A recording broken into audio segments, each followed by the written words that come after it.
A quirky, dysfunctional family's road trip is upended when they find themselves in the middle of a robot apocalypse and suddenly become humanity's unlikeliest heroes. Question of the video: what is your favorite Sony Animation film? Let me know in the comment section down below, and there you can find my answer. Welcome back to my channel. My name is Justin. I love to watch movies. If you guys love to watch movies too, you guys are in the right spot. Make sure to hit that subscribe button down below and click that bell notification for more up and coming content. The Mitchells versus the Machines, previously titled as Connected, is finally hitting Netflix. This film has been pushed back a lot, especially due to COVID, and now it's finally hitting Netflix. This has a huge voice cast of Olivia Colman, Eric Andre, Maya Rudolph, Danny McBride, Fred Armisen, John Legend, Conan O'Brien, Chrissy Teigen, and so many other people. I was really looking forward to this film. I loved how the animation looked. It looked very similar to Spider-Man Into the Spider-Verse, and I'm happy to say that The Mitchells versus the Machines is quite possibly one of the best animated films I have seen in a long time. This movie has it all. It's funny, it has heart, it has action, and it has a good developing story of family. This is a knockout of a movie. I absolutely loved The Mitchells versus the Machines. The one thing that's really going for it is the developing story of the family. The four family members. We have this young girl who's going into college. She wants to go to film school. She edits these home movies that are really popular online. She's a bit quirky, and her father just doesn't really understand these movies that she makes, and he has his own way of thinking, and they really don't connect too much. And then this little brother's all about dinosaurs. Him and his sister get along, and the mother's just trying to make sure everybody's staying calm.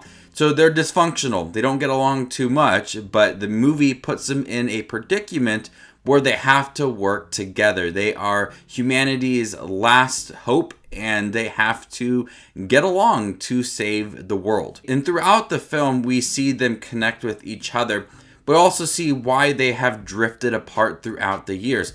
They revisit the past a lot through photos and footage and see how they loved each other growing up, and then what happened throughout the years to where they really are disconnected.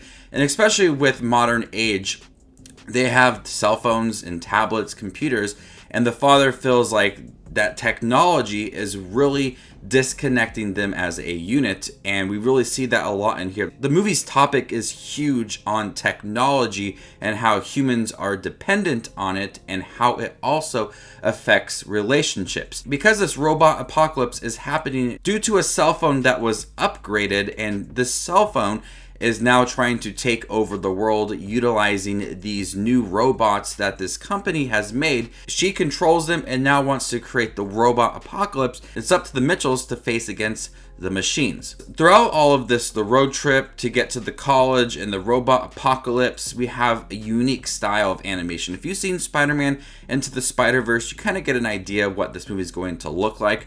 What I loved about it is it's heavy on memes and videos that this young girl has made, and we see a lot of side animation as the family is driving to the college or trying to fight against the robots. We see these little animations pop up that she has made. So almost it's like this movie is from the point of view of her and her mind.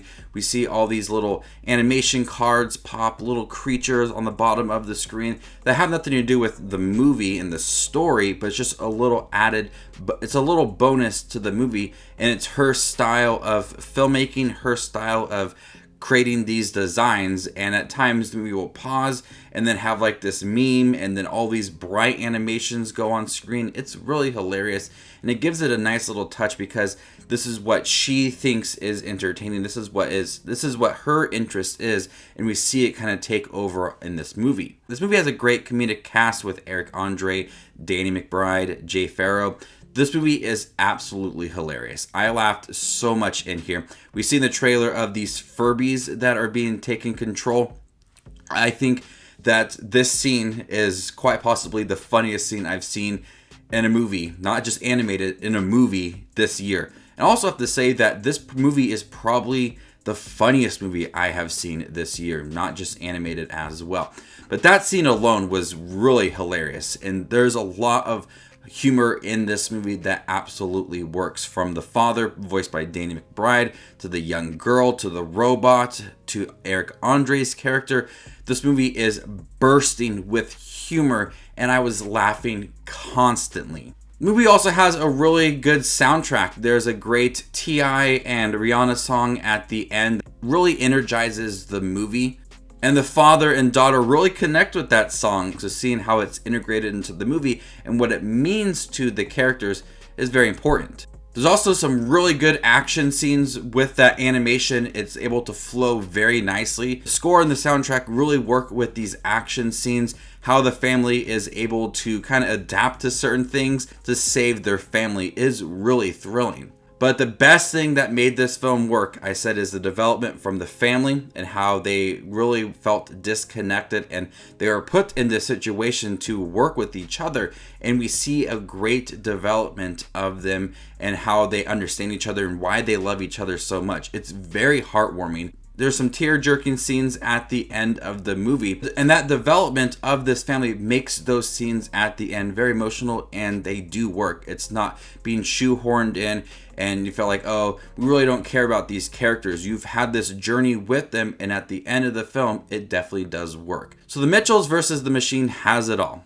I laughed constantly throughout. The action is crazy fun, and it's accompanied with a great soundtrack. The animation is bright, it's unique, it's zany, it works for the characters and their ideas and what they view as fun. And it has that perfect developing story of this family and how they are trying to connect with each other and then eventually try to stop against the robot apocalypse. I loved Olivia Colman as the main villain in the film. Danny McBride as the father fits perfectly. Maya Rudolph as the mother works great.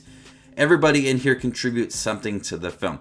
This is quite possibly one of the best Sony animation films I have seen, and one of the best animated films I've seen in a couple years. We've known Sony Animation to not produce the best films like the Emoji Movie, and so it is great that they can produce this kind of film. I know it's been pushed back quite often. It's had different titles, and now we finally get it on Netflix, and it's worth the wait. You really need to check out The Mitchells versus the Machine. We'll go ahead and give The Mitchells versus the Machines an A. Thank you guys for checking my review for The Mitchells versus the Machines. Have you guys seen it by chance? What do you think? Let me know in the comment section down below, and stay tuned for more up and coming content. My name is Just Watches Movies, and you guys stay classy, YouTube.